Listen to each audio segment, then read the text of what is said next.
do. They were like them that dream.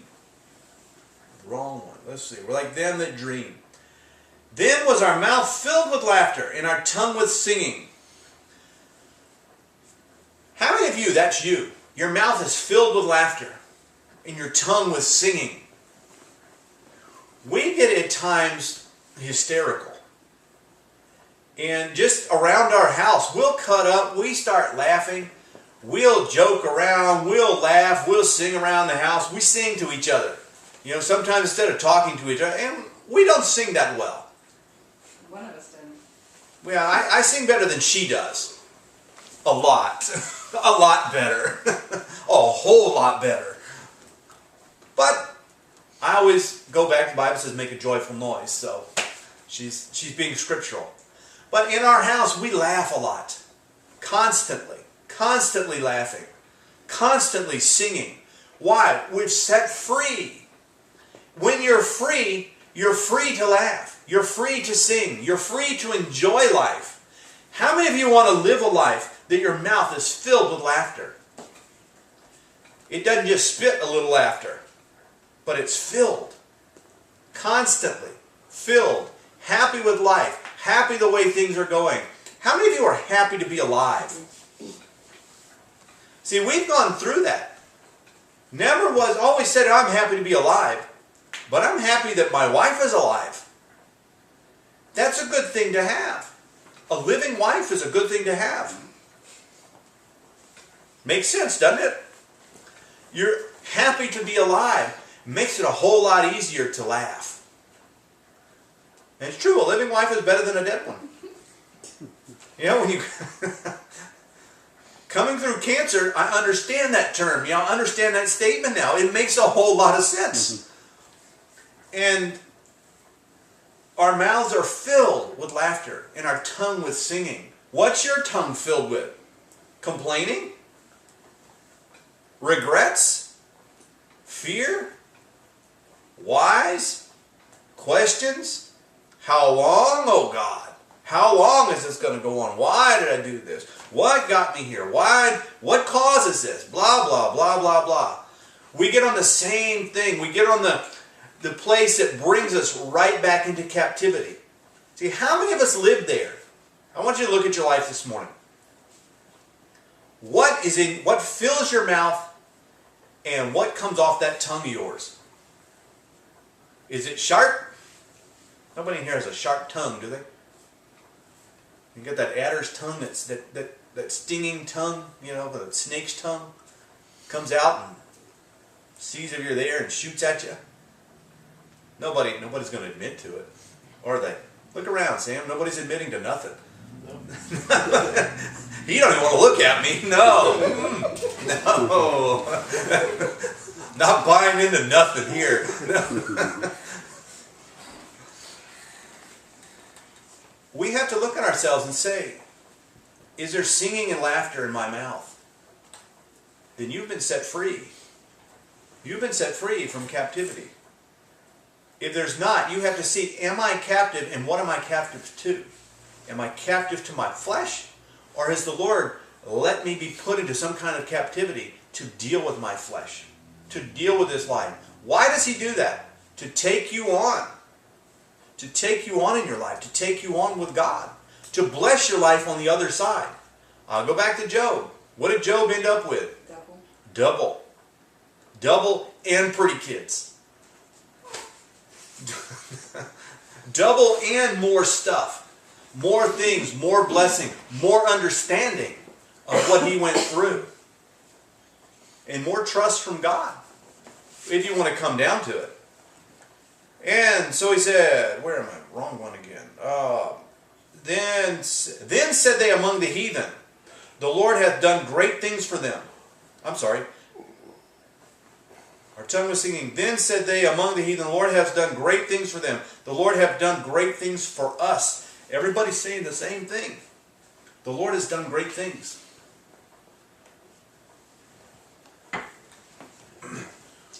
When you come out of captivity, you can look at your life and say, God has done great things. So you can always look at your emotions and look at your life and figure out where you are. Where are you going in life, and where's your life now? If you can look at your life and say, God has done great things in my life, you know I'm not in captivity. If you look at your life and say, why am I here? Why is this happening? What did I do to cause this? Why do I keep going around the same mountain? Why do no good things happen to me?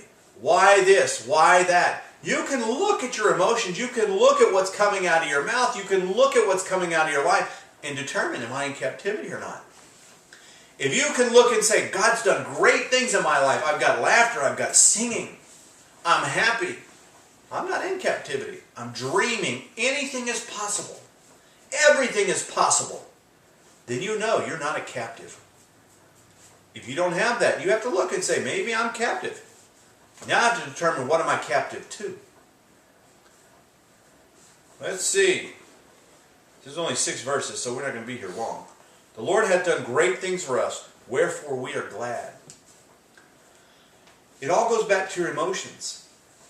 Are you glad in life? Has God done great things in your life? Stop right now and think, what has God done in my life?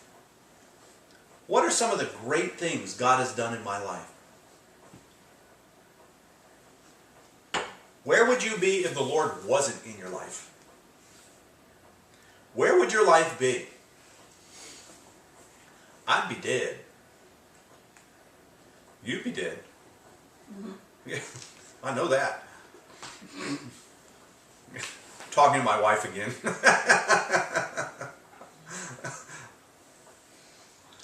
Well, I just ought to leave you alone this morning. I'll say it. You're thinking it, so I'll say it. I didn't think that. Oh. I forgot about that. Yeah.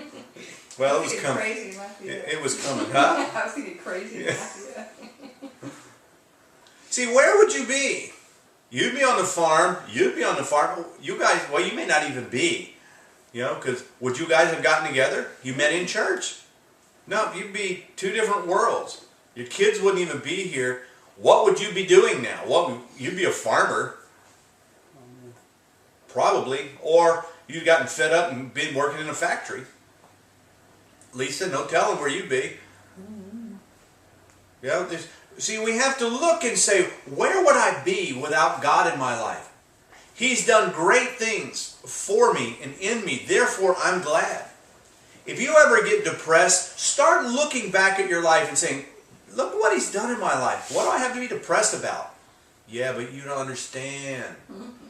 You don't understand what I'm going through. No, I don't. If we sit and talk about it, I can tell you, for every bad thing you have, I can tell you 10 good things that God's done in your life. He saved you, set you free from the life that you were leading, from the direction you were going. That in itself ought to make you happy. I mean, He set me free from being depressed. Just by definition, that makes me happy. Doesn't it? Just by definition. I'm not depressed, I'm happy. He set me free from being in fear. And then told me yesterday, you're scared of something. I was talking to Steve about it. Yes, God, I know. Thank you. He said, get over it. Get to it. Okay. And it's on my computer. You got it yet? Whisper it to her. That's all right. I'll figure it out later. Oh, you know what it is. Mm-hmm. Oh. Push the button. I just don't want that on tape. So get over it. I am. Okay. That's right. Thank you. She's shooting back now. Excuse me, I got to put my head down. My wife's shooting back at me. You gave her a bullseye. I know. Big target. So like hit the monkey on the nose kind of thing? Just preach. Okay. Forgot where I was. He's done great things for us. Wherefore we are glad. How many of you are glad? You're glad that you're off the road that you were on. You're glad that your life has taken a better turn than it was going. That should make you glad. Because if you're glad and there's good things coming out of your mouth, you're laughing and you've got singing, your spirit is good, you're set free from your captivity, what is possible for you? Anything. We're like them that dream. We have to get to be like one of those that dream. I can do anything. I can do all things through Christ who strengthens me. That's a true scripture. But you have to be able to dream it. See, what is dreaming? Dreaming is just seeing outside of what you can see. It's looking outside of the realm that your eyeballs can look at. It's looking out there. It's looking at anything is possible. Everything is possible. How many of you are going to be going around the world preaching? Me. I will. Why? I can dream it. 20 years ago, 25 years ago, could I dream it? God told me. So yeah, I could dream it. I didn't know how it was going to happen. But I had to see it at some point. He spoke it. I was able to grab on and hold on to it and dream that. This was my dream. This is what I wanted to do. This is where I wanted to be. What is your dream?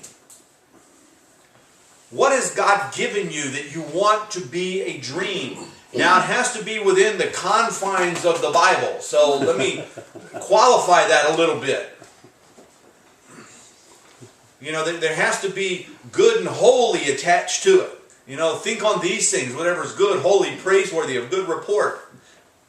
Several other things. Think on these things. Dream on these things. So let me, just to be prudent, I have to qualify those statements. If you can dream it, then it can make you glad because you're set free. I can dream it. I can see it. I know this is where God's taking me. I'm set free. That's where I'm going. I knew where the Lord was taking me. And I had people talk against that. I had people tell me, you'll never do that. You'll never be that. You'll never go there. I had everything against me saying, you'll never do that. But what's happened?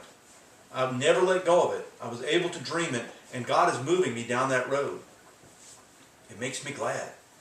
How many of you are glad because you're set free? You're glad because you're moving down the road that the Lord has for you.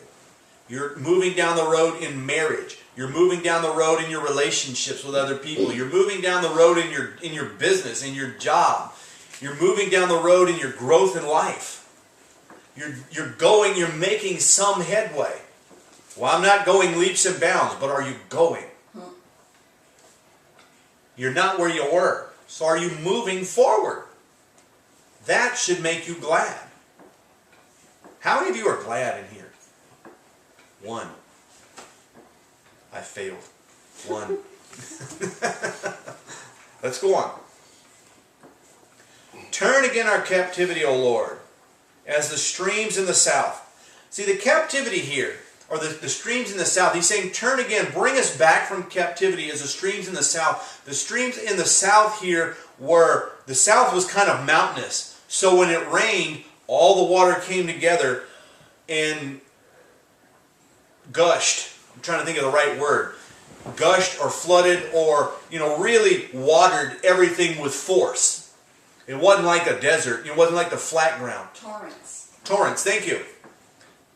It wasn't like flat ground where it's like this. If you go to Louisiana and it rains hard, it just sits on the ground. It fills up. And fills everything up. It's all so wet anyway, but it just kind of fills up. If you go to West Virginia and you get back into the woods of West Virginia, and I've been there and seen it's mountainous. And it's like this, and you can see a little bitty stream way down at the bottom when it's dry.